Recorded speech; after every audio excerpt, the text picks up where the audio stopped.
चुनाव अपने पीक पर है। पहले चरण के नाते नामांकन पूरे हुए, स्क्रूटनी और विड्रॉल का काम भी पूरे होकर के प्रत्याशी पूरी तरह से सब दलों के अब मैदान में हैं, जनता के बीच में अपने अपने विषयों को लेकर के। मुझे दो विषय विशेष रूप से रखने थे, फिर उसका राखी जी कुछ विषय आपके सामने रखेंगे। अशोक गहलोत जी की सरकार में 2008 से 13 का कालखंड, बहुत सारे मुद्दों, उस समय भी भारतीय जनता पार्टी ने कई भ्रष्टाचार के मुद्दों को उनको उठाने का काम किया था। एक ब्लैक पेपर उस समय जारी किया था। उस समय भी जोधपुर में एक बहुत बड़ा चौहान बंधु जो अशोक गहलोत जी के रिश्तेदार थे, उनको लाइमस्टोन के माइंस का अवैधानिक तरीके से आवंटन हुआ था। बाद में बड़ा मुद्दा बना, उसको लेकर के पिछली सरकार के द्वारा उसके ऊपर कार्रवाई की गई। अब फिर एक बार जोधपुर में अशोक गहलोत जी के रिश्तेदार, उनको फिर राजस्थान एजुकेशन वेलफेयर ट्रस्ट को आज 15 करोड़ की जमीन पिछली अशोक गहलोत जी के सरकार के समय 3 करोड़ 67 लाख रुपए देने का मामला उजागर हुआ है। बार बार केवल भ्रष्टाचार के खिलाफ बोलने की बात करने वाले गहलोत जी अपने स्वयं के दामन में लगातार सरकार में रहते हुए अपने रिश्तेदारों को उपकृत करना कोई पहली बार नहीं। 2008 से 13 के बीच में थे, तब भी आपने काम किया। रिश्तेदारों को इलीगल तरीके से माइंस का आवंटन किया, बाद में रद्द होने का काम हुआ। राजस्थान की वर्तमान सरकार ने इस सब की रिपोर्ट मंगा करके और रिपोर्ट के बाद फिर आगे की कार्रवाई को सुनिश्चित करने का काम किया। चुनाव के समय बड़ा मुद्दा था रीट और उसका एसआई, अलग अलग तरह की 19 परीक्षाओं का रद्द होना। राजस्थान में युवाओं के सपनों को पूरी तरह तोड़ने का काम पिछली अशोक गहलोत की सरकार ने किया, किसी प्रकार की कार्रवाई नहीं हुई। वर्तमान में भजनलाल जी की सरकार बनने के बाद उनका पहले इसके ऊपर सीधे सीधे एक स्पेशल ग्रुप एसओजी को इस काम को दिया, कार्रवाई शुरू की। कोई किस परिवार से आता है, किस से जुड़ा हुआ है, इस महत्व नहीं देते हुए राजस्थान की भारतीय जनता पार्टी की सरकार ने, जिन्होंने भी युवाओं के सपनों को तोड़ने का काम किया, चकनाचूर करने का काम किया, उनके ऊपर कार्रवाई सुनिश्चित की। अब तक लगभग 64 लोग गिरफ्तार हुए हैं और उसमें सबसे बड़ी चीज है, पहली बार शायद राजस्थान के इतिहास में 29 सब इंस्पेक्टर्स गिरफ्तार हुए। पुलिस खुद अपने यहाँ ट्रेनिंग करने वाले इंस्पेक्टर्स को गिरफ्तार करने का काम इतिहास में राजस्थान में पहली बार हुआ। मैं कह सकता हूं कि सरकार बनने के बाद इन विषयों को लेकर के राजस्थान की सरकार भजनलाल जी के नेतृत्व में लगातार किसी भी दबाव के छोड़ करके लगातार कार्रवाई की दिशा में काम कर रही है। भ्रष्टाचार पर जीरो टॉलरेंस और इसी तरह की और घटनाएं। अभी भी सरकार में 11 परीक्षाएं हुई हैं, वो 11 परीक्षाएं सफलतापूर्वक हुई, किसी में लीक की बात नहीं।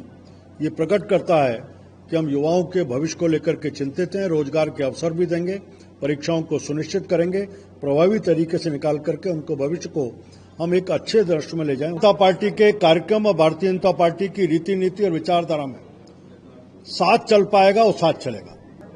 निश्चित रूप से 2 दिन पहले 2 तारीख को राजस्थान की पहली चुनाव रैली कोटपुतली से प्रधानमंत्री जी ने शुरू की।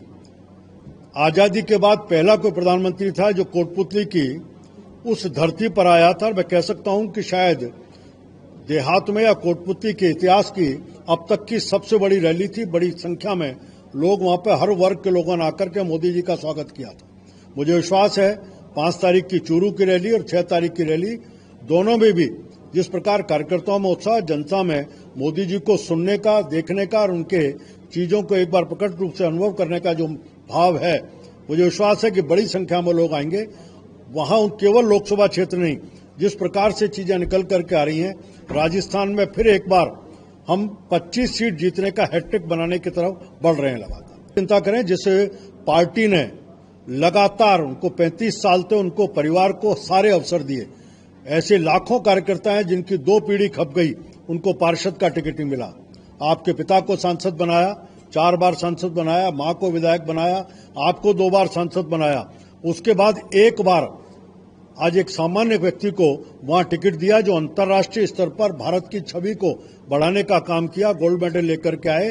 वो इस तरह के दिव्यांग व्यक्ति जिन्होंने पैरा ओलंपिक में प्रणाम किया, ऐसे व्यक्ति को जो टिकट दिया, उससे राहुल जी आपको आगे आना चाहिए था, माल्यार्पण करना चाहिए था। उस समय आप स्वार्थ में जुट करके भाजपा छोड़ी, उनके साथ जाकर खड़े हुए। इसको चूरू की जनता अच्छी तरह एहसास कर रही है। टोटारा जी किसी व्यक्ति को चैलेंज कर रहे हैं। हमने कहा हम व्यक्ति को चैलेंज नहीं करते। भ्रष्टाचार में जो भी लिंक है, कानून अपना काम करेगा और कानून को कभी भी कोई भी राजनीतिक दल निर्देशित नहीं करता। उनके अपने काम के तरीके हैं, अपने सारे नियम कानून है, नियम कानून के तहत कार्रवाई होगी। डोटासरा जी कोई व्यक्ति के नाते नहीं, लेकिन आपके साथ कोई भी व्यक्ति अगर इस तरह की किसी भी अनियमित चीज में लिप्त है तो कानून अगर काम करता है तो आपको पीड़ा भी नहीं होनी चाहिए। मुझे लगता है कि कांग्रेस पार्टी एक ऐसी पार्टी जिसमें चाटुकारिता चरम पर रहती है, इसलिए चाटने जैसे शब्दों का प्रयोग करके अपने आकाओं को खुश करने का काम उनके बड़े नेता करते हैं। हमने देखा कि पिछले दिनों राहुल गांधी जी के शक्ति के विरोध के स्टेटमेंट के बाद इनके जितने भी नेता हैं उनकी तरफ से कई स्टेटमेंट आए जिसमें नारी शक्ति के अपमान की बात उन्होंने की।